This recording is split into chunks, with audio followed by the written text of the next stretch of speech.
Buenas noches, iglesia. Hola, buenas noches. Esperamos que se encuentren bien. Hoy nos toca con Ricky compartir con ustedes algunas ideas que estuvimos pensando en la semana y elegimos dos relatos de la Biblia. Y en estos relatos encontramos algunos elementos comunes o algunos alimentos que tal vez tengas en casa, como por ejemplo un poco de aceite, Un poco de pan algo de harina o pescado. Estas dos historias que Dios ponía en nuestros corazones y que nos mostraba algunas cosas, las podemos encontrar una en el Nuevo Testamento y otra en el Antiguo Testamento, ¿sí? La del Antiguo Testamento, que está en Primera de Reyes 17, 8 en adelante, es la historia de Elías y la viuda de Sarepta. Elías estaba en un tiempo en el cual había sequía, había escasez de alimento y Dios lo manda a la casa de la viuda de Sarepta en Sidón. Cuando él llega, le pide a la viuda que le dé un vaso de agua, pero también le dice que le dé un pedazo de pan, que le haga un pan. La viuda le responde: mira, la verdad es que tengo poco aceite, poca harina y lo poquito que me quedaba iba a preparar el pan para comerlo con mi hijo y tirarnos a morir porque ya no tenemos más nada. Entonces Elías le responde que se quede tranquila porque él viene de parte de Dios y que mientras él esté con ella en la casa no va a escasear ni la harina ni el aceite, que vaya y que le prepare el pan a él primero. La viuda va, le prepara el pan, le da de comer al profeta y dicho y hecho, como había dicho Elías, esa palabra de Dios, esa promesa se cumple y mientras estuvo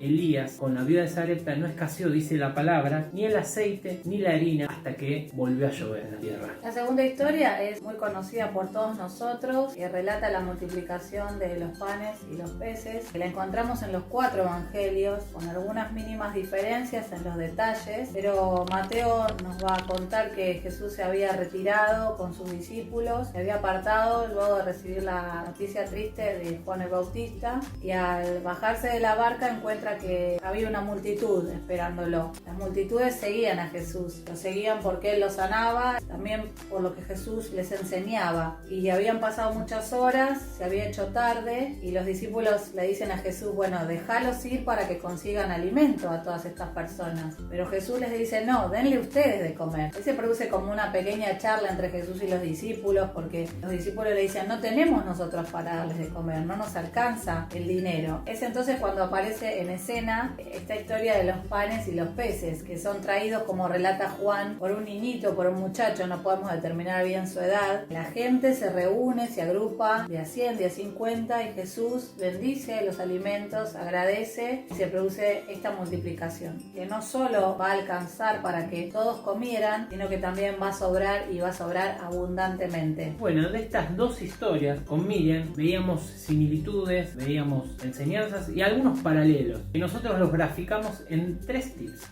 Por eso acá van los 3 tips. Bueno, en este primer tip veíamos que Dios conoce nuestras necesidades. En este caso era algo puntual, se trataba del hambre. Claro, y en este tip número 1 lo que podemos ver es que Dios no está ajeno a las necesidades. Tanto en la historia de Elías como en las multiplicaciones de panes y peces con Jesús, a Dios no se le escapa ningún detalle. Vemos en su palabra que Dios tiene anotado hasta cada cabello que se nos cae. Y en estos tiempos de cuarentena, por más que a veces nos preocupemos y pensemos que Dios no está al control, tenemos que saber que Dios está al control, Dios está al cuidado y que a Él no se le escapa nada.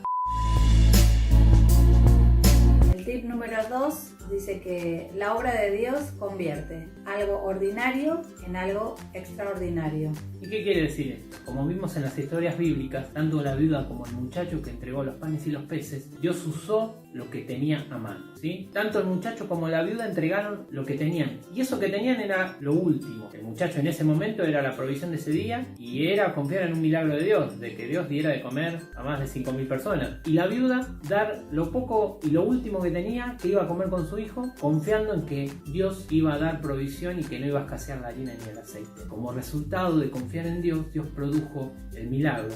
Lo natural se pasó a sobrenatural, lo ordinario pasó a ser extraordinario. Y en estos tiempos también de cuarentena, Dios nos pide lo común, lo ordinario o lo que tenemos a la mano, aunque a veces lo que tengamos es lo único, para convertirlo en extraordinario y sobrenatural. Como pasó también con la historia de Moisés. Si ustedes recuerdan, Moisés, cuando está en la zarza ardiente, después de un poco negarse a ir a hablar con el faraón, Dios le dice: ¿qué tenés a mano? Y Moisés le dijo, tengo esta vara del pastor, que después nosotros conocemos la historia, que en el primer momento la vara esa se convierte en la presencia del faraón en la corte en una serpiente y después vuelve a ser una vara.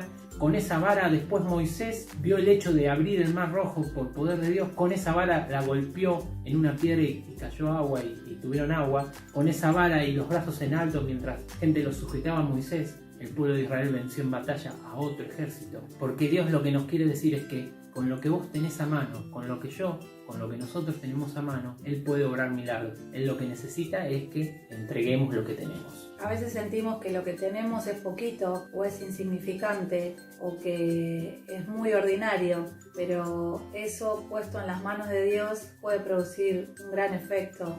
Como decíamos en estos días o escuchábamos en otros devocionales, un mensajito que le podamos mandar a alguien, una palabra de ánimo, un llamado, una comida rica que podamos hacer para nuestra familia si es que estamos pasando la cuarentena con ellos, algún gesto con el que podamos bendecir a otros, por chiquito que sea, puesto en las manos de Dios y dentro de su voluntad, puede producir un gran efecto en la otra persona y puede ser de mucha bendición. Tip número 3. Dios siempre nos da el ejemplo, nos dio a Jesús. Justamente, Dios no nos va a pedir algo que Él no haya hecho primero. Él nos enseña y nos muestra que cuando nos tuvo que rescatar de nuestra muerte eterna por los pecados, entregó lo mejor que tenía, que es a su Hijo Jesucristo. La muestra de amor exagerado de Dios es Jesús, viniendo en rescate por muchos, por nosotros, entregando su vida para salvación. Y en esta temporada de cuarentena, que todavía no entendemos qué va a pasar, que podamos estar como los personajes de la Biblia que leímos antes, hay sequía, hay escasez, no sabemos qué va a pasar, qué va a venir, podemos entender lo que aprendimos hoy, que Dios está al control y lo que Dios nos muestra, que Él está al detalle y no es insensible a lo que está pasando. Si sos hijo de Dios, reafirmemos esa fe. Y si todavía no sos hijo de Dios, no conoces a Jesús, te vamos a invitar a que hagas esta pequeña oración. Si querés, repetí conmigo y decís: Señor Jesús, me arrepiento de mis pecados, te reconozco como mi Señor y Salvador. Amén.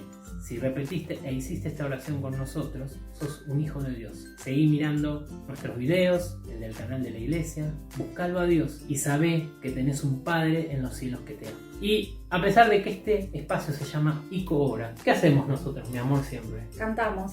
Y como cantamos y a la mano teníamos, hicimos un video del amor exagerado de Dios. Los saludamos, iglesia, y le regalamos este video. Chao. Que tengan buenas noches. Buenas noches.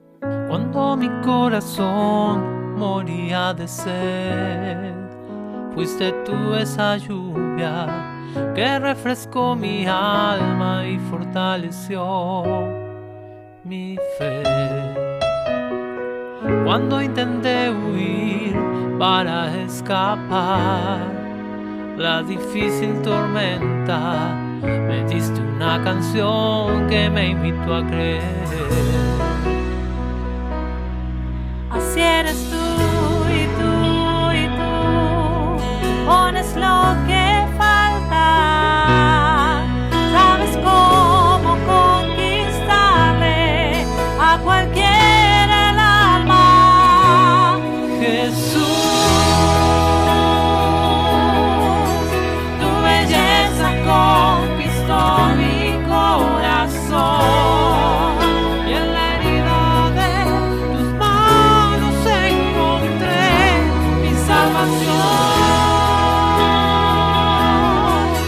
Yo jamás imaginé que fuera así. Demasiado amor,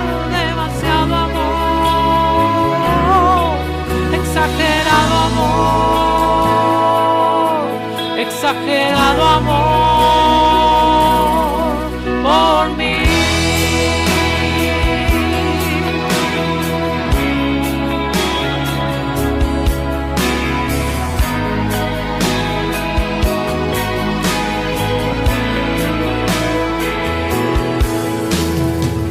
Cuando necesitaba tanta atención, todos me ignoraron, mas tú te acercaste y me mostraste amor. Me mostraste amor. Cuando todo intenté y nada funcionó, y se agotaban mis fuerzas, tu mano se extendió y me invitó